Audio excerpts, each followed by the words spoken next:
You took an hour out of my life. I'll never get it back. For green beans.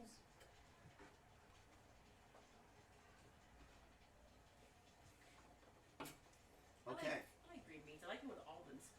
I will be honest. I'm not a big fan of almonds. I'm the guy who gets the almond joys, eats the almonds first, and then goes back to enjoy the whole bar without the almonds. We just get mounds. It's dark chocolate. It's a totally different thing. It's how can you even ask that question? Do you not like your chocolate dark? I'm a big fan of milk chocolate. Okay. I do like dark chocolate, but when I like dark chocolate, I like it with a Mark, glass. your camera's on the prep surface. Oh yeah. Oh, sorry. You've been looking at the squash for a few minutes. Terribly sorry about that. But it's a beautiful squash. It is, but I mean, to be left there in squash land is just unforgivable. So, I do like my dark chocolate when I have a glass of wine, and I do like dark chocolate when fruit is dipped into it. But when I'm having a candy bar, I don't like dark chocolate. See, I love dark chocolate with salt and chilies. Okay. That will never happen with me. I just can't do. Well, you know what? I'm not going to say won't do or can't do. At this time, that doesn't sound attractive to me in the least. Do you like, you ever had those dried chili mangos? I have no idea what that is. It's a mango covered in chili powder and more sugar, or is there sugar in that? There is sugar in that. Yeah, and sugar. They sell it at Sprouts. It's in little trays everywhere. Everywhere? Because I've been to Sprouts numerous times. Actually, our Sprouts are franchised. Yeah, our franchisee. well, whatever. But at the Sprouts we shop at, it's on top of the dried good area, and then it's like in the impulse buy area, and then it's over by the produce area. Ask Jaime. Yes. There you go. See. Chili mango? Yes. Dried chili mango? Very good. Best thing on the planet? Very, very good. Chili mango. Okay. Think of it as like mango fruit leather with a layer of a little bit of solid chili. Mango like sheriff. Mango just pawn in Game of Life. I remember the first time, like, I used to buy it. I buy it every now and then. But the first time I bought it, that your mom came over, she ate the entire container in like one standing. it was like 20 servings, and she just plowed through the whole thing. Wow. It was her first time actually trying it. Okay, we are coming close to the end. Thank goodness. Should we get her wine? We should get her a bottle of wine and a box of chili mango. Because both things will piss off your dad. Okay. I can feel it. We're coming close. Her husband. But those are beautiful green beans, though. I want to add butter and garlic to them. Well, you haven't tasted mine yet. I know. I'm waiting. I don't want to sound like prissy and needy, but before you go and start altering, find out what you got. Well, I'm not altering. Because if you can't be with the one you love the one you with. Love the one you with. And then of course the do do do do do do do do do do do.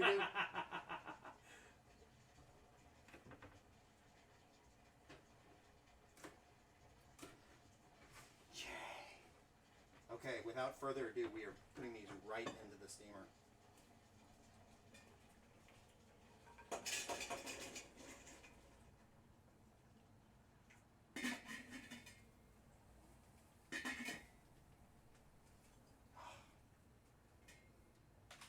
No one escapes. Okay. Now comes the fun. All we need now is, can you pass me a fry pan? And I'm going to make... Cast iron or Teflon? We're going to do Teflon. No. I would suggest you explain the safety with the Teflon. I'm sorry? Explain the safety with the Teflon. Well, if someone attempts to enter into your house, always have the Teflon out and apply liberally to the head. I don't understand. Don't you use metal or scratch it or well, there's whatever it is. yeah. If you're going to protect your Teflon, it should never be metal to metal contact. In addition, you should always cook at a more moderate temperature because there are fumes that will come off of the pan, toxic chemicals, if it cooks for too long without oil or something in it. So just be careful and be attentive with your Teflon. I got rid of all my Teflon, so. Okay, so I am putting a little bit of olive oil in. I generally do not use olive oil when cooking stuffing because olive oil has a very particular flavor. But I'm going to use just a little bit of olive oil, and then I'm going to use a little bit of the vegetable oil. Reaching in. Okay. Now, what is the combination of the two oils do? To be honest, it would change just the point of smoke. Olive oil has a lower smoke point than vegetable oil, I believe. Well, that explains the smoke detector. Always getting in the last jab. You'll pay for that later. Okay. Yeah, this trash is looking good, isn't it? Now, when making this, the thing that you have to keep in mind is that the different ingredients that you're putting in, the different ingredients have different cooking points. So we're going to start with the carrots because they're the most fibrous.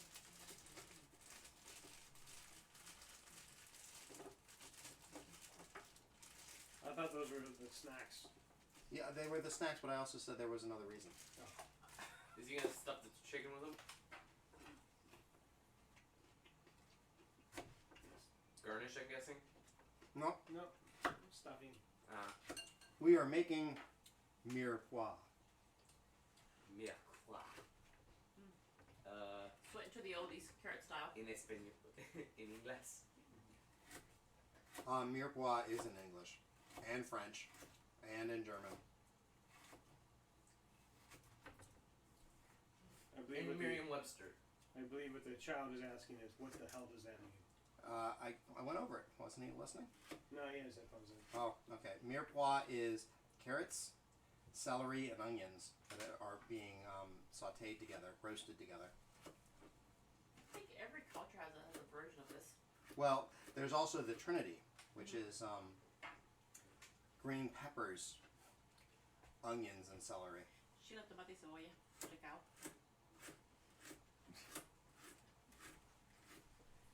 I mean, it's like, I want to go to your house for dinner or something. I cooked a little bit. I cook a lot.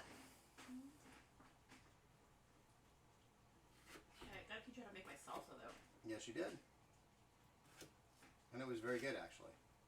Not that I doubted that, but No sugar in salsa ever.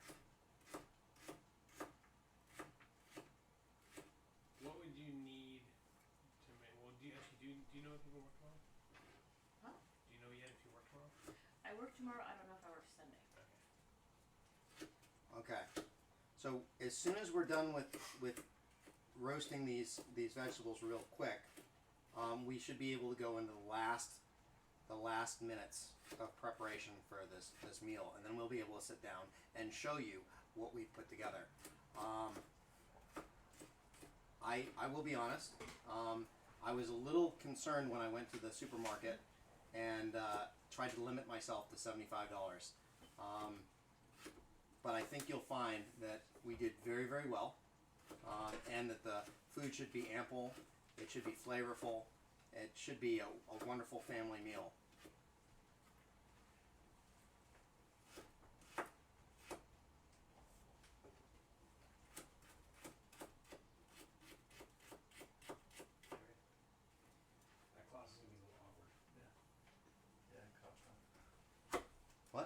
a sign up here that says we have to kiss the cook. Yeah. I'll limit that to people that I don't know that are attractive. That I'm consenting to. Okay. None of you in this place would get my consent He knows us too well. because consent is sexy, and also I know where you all have been. Dirty, dirty girls. And Maria is the only one that laughs, and it really wasn't even towards her. I don't know. It just look who I married. I love the unclassified label hard drives. Yes, I needed to have the unclassified in order to get them connected to the computers that we had. Yep. On those discs are thousands of movies that I collected for the Marines when I was deployed. I've watched almost none of the movies. Sounds about right. Yeah, we have Netflix. Netflix. Hulu, Okay, so Amazon. first we put the carrots in.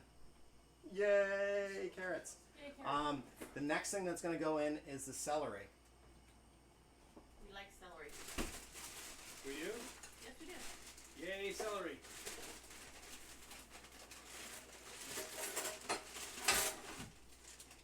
Well, you're waiting to see this puppy sweat. For the amount of I can't even say it. Words not coming. Me has the dumb. Stuffing. For the amount of stuffing that we are doing, I'm going to just use 3 stalks. And the crazy way to prep these is you just trim the very, very bottoms off. Try to waste as little as possible and just trim the very, very tops off. And then everything else is able to be used. And I'm going to tell you that my favorite way to do it is to just slice down the center, cut it into strips, and then dice away. This is how I make my tuna salad pieces. I find it's just a perfect little size to give you the flavor, the texture, and the appearance.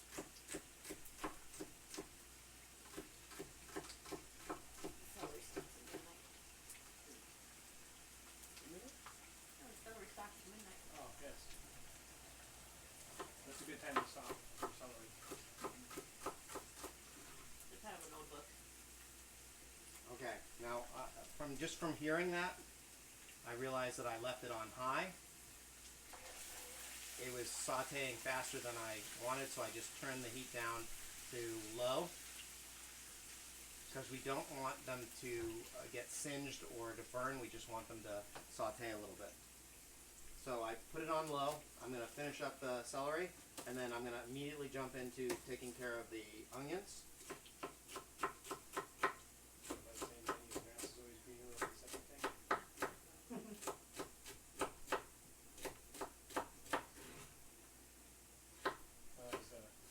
Author she likes. What were the names of her other books? If life was a bowl full of cherries, what am I doing in the pits? Irma Bombeck. That's it. Yeah, she's a great author.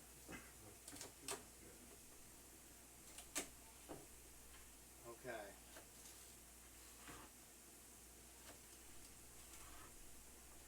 You got to get this show on the road.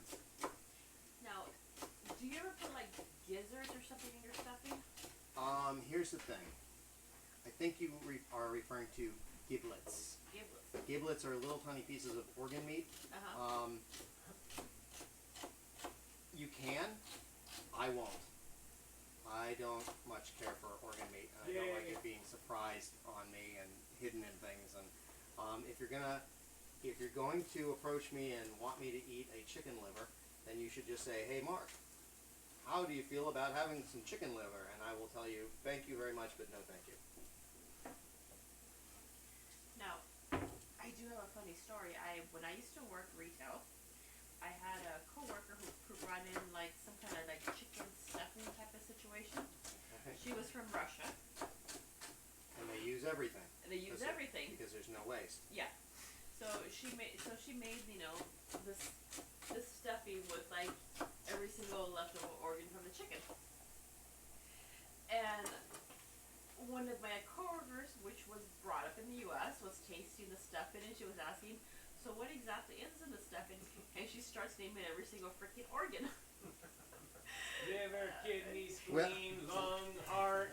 Yeah, if you ever Well, see, I guess it would be nice Yeah. if I could touch your liver. Yeah.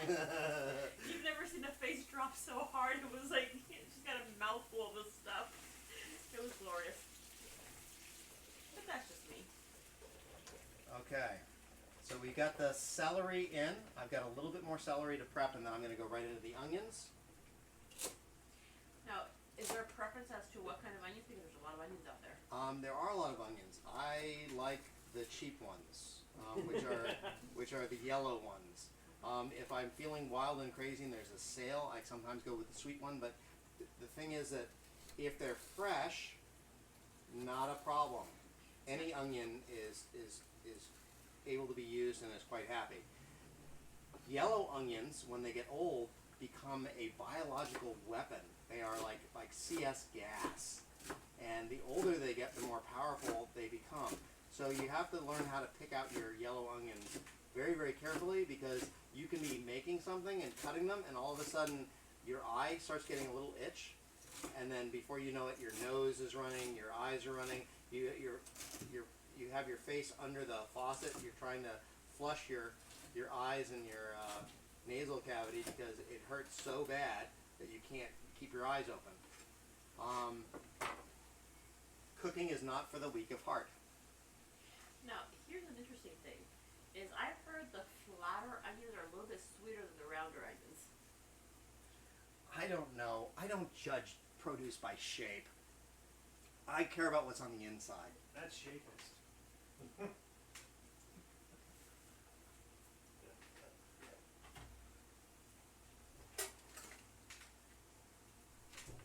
I like how the knives keep getting bigger and bigger. Okay, I've got my Mercer blade, and I will be honest. I can dice probably as well as anybody, but for cooking purposes, I know I know this is cheating. This is 100% cheating, but I have something called the Vidalia Chop Wizard, and I'm going to tell you that when it comes to onions, making sure that they're evenly cut and that they're about the same size so that they cook down, the Vidalia Chop Wizard is out of this world. So that's what I'm going to use for this. I'm just taking off the layers of onion that I'm not going to use for the recipe. I'm going to use 2 onions. And then I'm going to pull out the Vidalia Chop Wizard, and I'm going to set these onions up for success. Now, what about garlic? Do you add garlic or do you skip on that? I love garlic and everything, but I don't put it in my stuffing. And I don't know why. It's not that it's a family tradition. It's not anything in particular that I can tell you. I like the flavor of onion and almost everything, but when it comes to stuffing, I like to be a purist. No raisins? No reasons. Not hiding anything from you, I swear.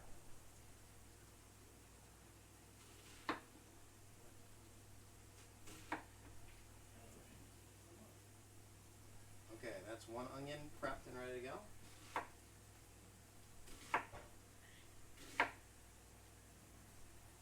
I have to admit, those are some beautiful onions, though. Yeah, they're not bad. They're nicely clean. They don't look like they're about to sprout.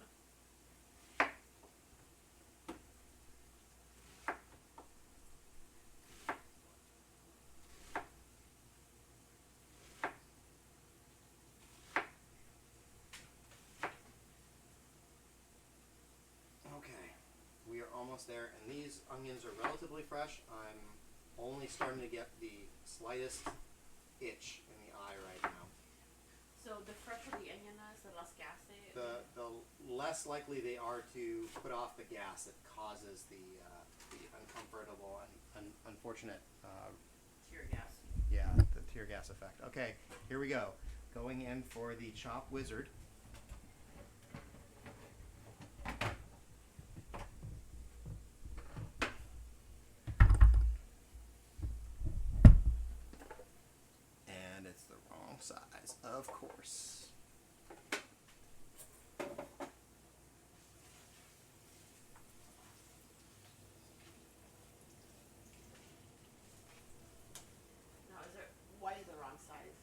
because I want the finer dice.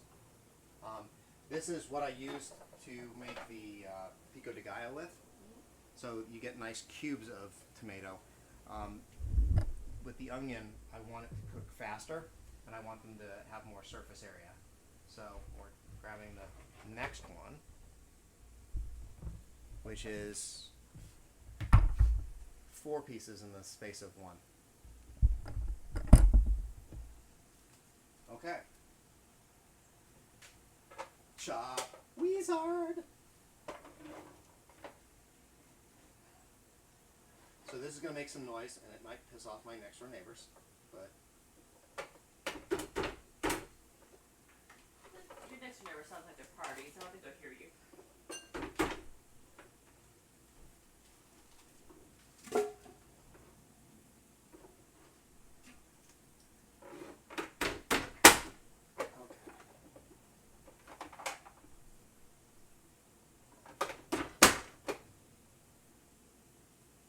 No, I do like the container underneath that catches everything. well, that's also very helpful because it gives you the measurement.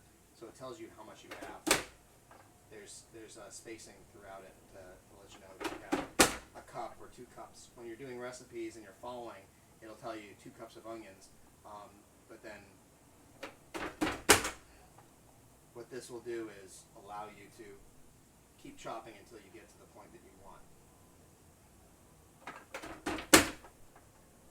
Now these onions are getting a little old, and you can tell that they're getting older because when you put them into this, the outer layers of the onion are starting to flay away, like this, instead of instead of staying solid. It's not a bad thing, but that just generally will mean that you have a stronger onion flavor. If you find that that's happening, you can leave the outer side to the side and just use the inner rings. So it's because it's layered, the outer ones kind of go bad first as opposed to the inner. Correct. Okay. It's all about the life cycle of the onion, which I've spent so many years of my life studying. Onions are quite fascinating. That was all a lie. There's a Shrek reference in there somewhere. Onions have layers, ogres have layers.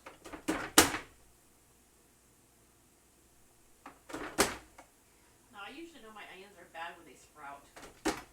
That's usually a good sign that they're getting old, and that you may want to use them soon. Yeah. Or plant them in the front, or plant them out in the yard. Okay, so literally, and they're all evenly cut. So I mean, that's just a delight.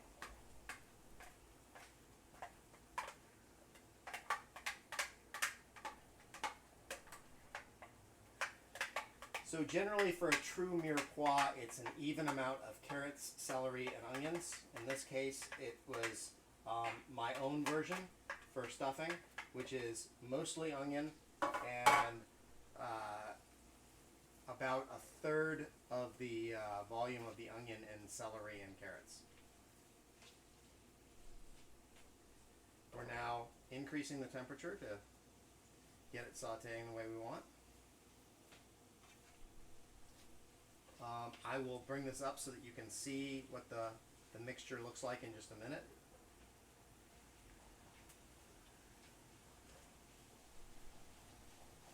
But we just want to get a nice saute on them. If they start to brown, you may be cooking them too fast or too long. You just want the onions to become translucent, and you want the carrots to be tender and the celery to be tender.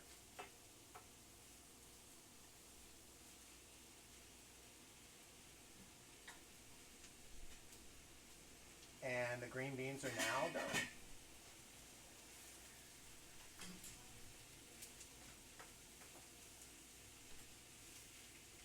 Okay, so let me show off a little bit so that people can see.